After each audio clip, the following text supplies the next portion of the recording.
Hello दोस्तों, आप सभी का फिर से स्वागत है पावर ऑफ बुक्स। दोस्तों, आज मैं जिस बुक की समरी लेके आई हूँ, उस बुक का नाम है the richest man in Babylon. The richest man in Babylon के ऑथर का नाम है George S Klaassen. The richest man in Babylon book ये एक बुक स्टोरी के फॉर्म में लिखी हुई है। इसमें कुछ कहानी दी गई है। हर कहानी में हमें यह सीख मिलती है कि हम कैसे अमीर और सफल इंसान बन सकें। हर कहानी पैसे को बचाने और सही तरीके बताती है, धन का उपयोग कैसे करें। ये पुस्तक जीवन का वो ज्ञान देती है जिसे सीखकर एक आम आदमी भी अमीर बन सकता है और खुशी से अपना पूरा जीवन जी सकता है। पर एक बात ध्यान में रखें, अमीर बनने का कोई शॉर्टकट नहीं होता। शॉर्टकट से कमाए पैसों से बना अमीर इंसान जल्दी उन पैसों को गवा देता है। इसलिए इस वीडियो से ये आशा ना रखें कि आपको कोई अमीर बनाने का शॉर्टकट मिलेगा। पर हाँ, ये बुक उन बातों को सिखाती है जिसे इंसान अपनी आदत में डाल ले और लगातार उन नियम का पालन करे तो वो अमीर जरूर बनेगा, जिससे फिर सौभाग्य और समृद्धि हमेशा उसके साथ रहेगी। लोग शिकायत करते कि हम कितना भी काम कर ले लेकिन पैसा हमारे पास टिकता ही नहीं। इसका जवाब जानने के लिए आपको मेरे साथ 2500 साल पीछे चलना होगा। दुनिया के सबसे अमीर शहर बेबीलोन। आप पूछेंगे बेबीलोन ही क्यों? क्योंकि बेबीलोन अपने टाइम का सबसे अमीर शहर था और बेबीलोन का सबसे अमीर आदमी था, और इतना अमीर था कि खूब सारे खर्च, आलीशान जिंदगी और बहुत सारा दान देने के बावजूद भी उसकी दौलत दिन पे दिन बढ़ती ही जाती थी। एक दिन उसके बचपन के दोस्त उससे मिलने आए और बोले, अरकत तुम बहुत लकी हो, आज तुम्हारे पास इतना सारा पैसा है जबकि हम मुश्किल से 2 वक्त की रोटी कमा पाते हैं। तुम अच्छा खाना खाते हो, एक आलीशान महल में रहते हो, कीमती कपड़े पहनते हो, तब भी तुम्हारी दौलत कम नहीं होती, जबकि हम अच्छी चीज़ों के बारे में सोच भी नहीं सकते। पर एक टाइम था अरकत, जब हम एक जैसे ही थे, एक ही स्कूल में पढ़ते थे, एक ही गेम खेलते थे। तब तुम हमसे बेहतर नहीं थे और ना ही तुम्हारे पास कोई एक्स्ट्रा हुनर था। हमने मेहनत भी की। हरकत, तुमने ऐसा क्या किया कि तुम इतने अमीर बन गए?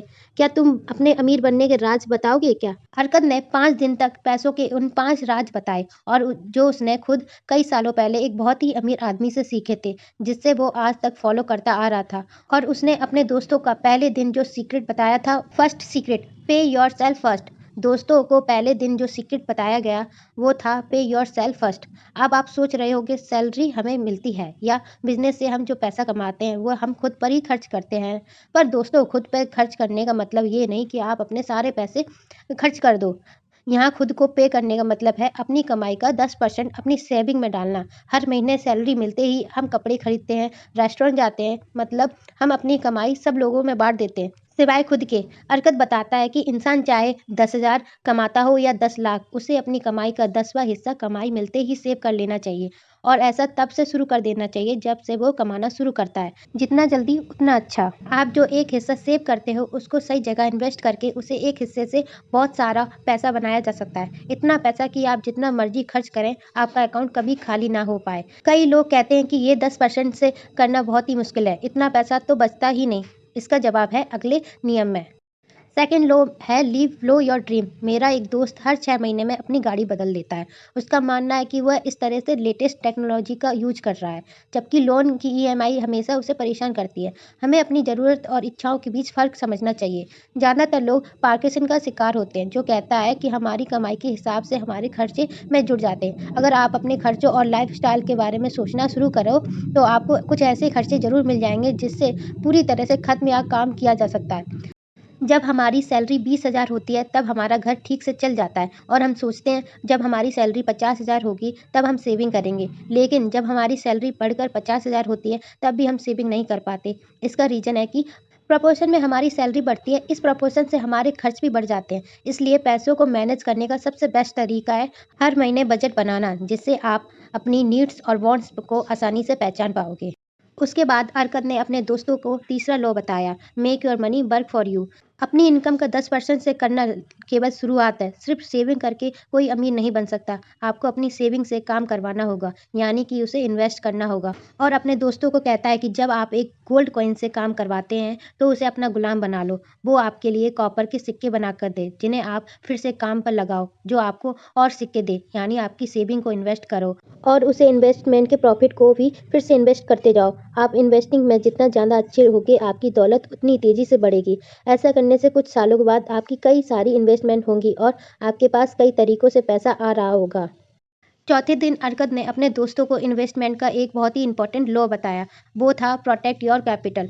बेबीलोन शहर कई सालों तक अमीर इसलिए बना रहा क्योंकि उसने अपने पूरे शहर को बड़ी बड़ी दीवारों से प्रोटेक्ट किया हुआ था। सिमिलरली अगर कहता है कि इन्वेस्टमेंट का सबसे पहले और इम्पोर्टेंट रूल है अपने प्रिंसिपल अमाउंट की सेफ्टी। अगर अपने लगाए हुए पैसे ही डूब जाने का खतरा हो तो ज़्यादा कमाई की लालच में कभी नहीं पड़ना चाहिए, क्योंकि हाई रिस्क हाई प्रॉफिट कभी कभी हाई लॉस भी करवा सकता है। इसलिए ओवर कॉन्फिडेंस में आकर अपना पैसा कहीं ऐसी जगह इन्वेस्ट मत कर देना जहां उसके डूब जाने का खतरा हो। आपकी सेविंग आपका टीजर है जिसे आपको हर प्रकार से नुकसान से बचाना चाहिए। इंटेलिजेंट इन्वेस्टर वॉरेन बफेट कहते हैं कि इन्वेस्टमेंट का फर्स्ट रूल है नेवर लूज मनी, और हरकत भी अपने दोस्तों को यही कहता है कि अपनी सेविंग सिर्फ ऐसी जगह लगाओ जहां पर आपकी प्रिंसिपल अमाउंट सेफ रहे। पांचवें दिन अरकत ने 5 बातें बताते हुए अपने दोस्तों से कहा कि increase your ability to earn. अरकत कहता है जिसके पास ज्यादा बुद्धि होती है वो ज्यादा पैसा कमाता है, इसलिए इन्फॉर्मेशन को विजडम में कन्वर्ट करना सीखो। कई साल बाद जब अरकत बूढ़ा होने लगा तो उसने अपने बेटे नॉमसिर को बुलाया और कहा कि मेरे मरने के बाद अगर तुम मेरी दौलत चाहते हो तो अपनी योग्यता साबित करनी होगी।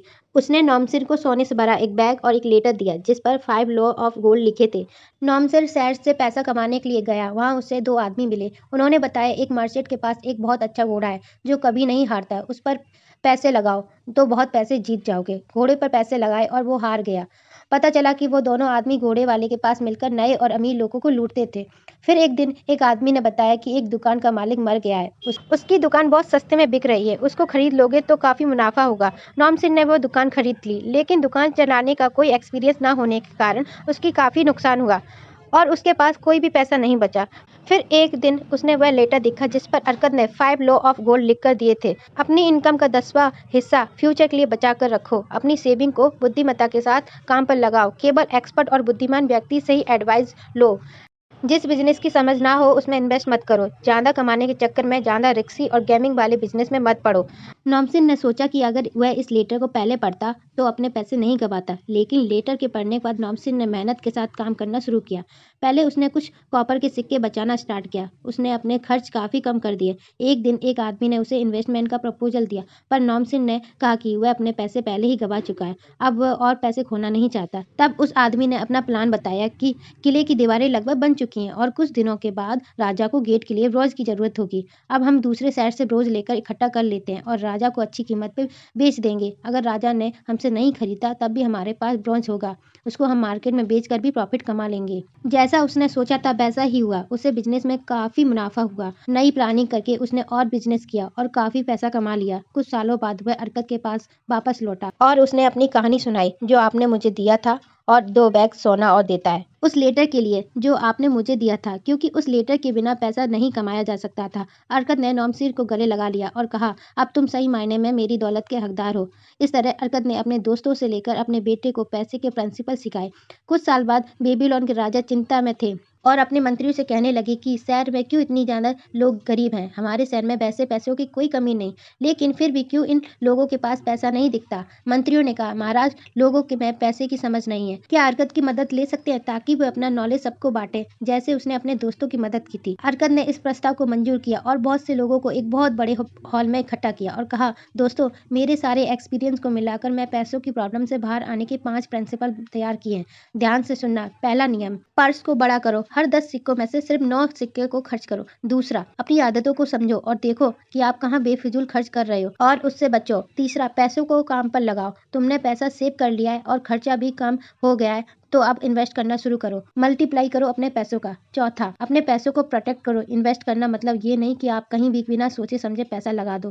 पूरा रिसर्च करो तभी आगे बढ़ो। रिसर्च करो तभी आगे बढ़ो। पांचवा और आखिरी नियम, अपनी कमाने की एबिलिटी बढ़ाओ, क्योंकि जितना तुम कमाओगे उतना तुम इन्वेस्ट कर पाओगे। तो मेरे दोस्तों, जो ये 5 चीजों को फॉलो करेगा उसको सफलता जरूर मिलेगी। बेबीलोन में रहते हर एक इंसान को पैसे के 5 प्रिंसिपल बता देना ताकि सब इसका फायदा ले सके, और उन सब लोगों ने यही किया। देखते ही देखते बेबीलोन दुनिया का सबसे अमीर शहर बन गया। धन्यवाद आपका। अगर आपको मेरा वीडियो पसंद आए तो वीडियो को लाइक जरूर करें और सब्सक्राइब नहीं किया है तो अभी कर लें। मिलते हैं एक नई वीडियो के साथ, तब तक के लिए बाय बाय।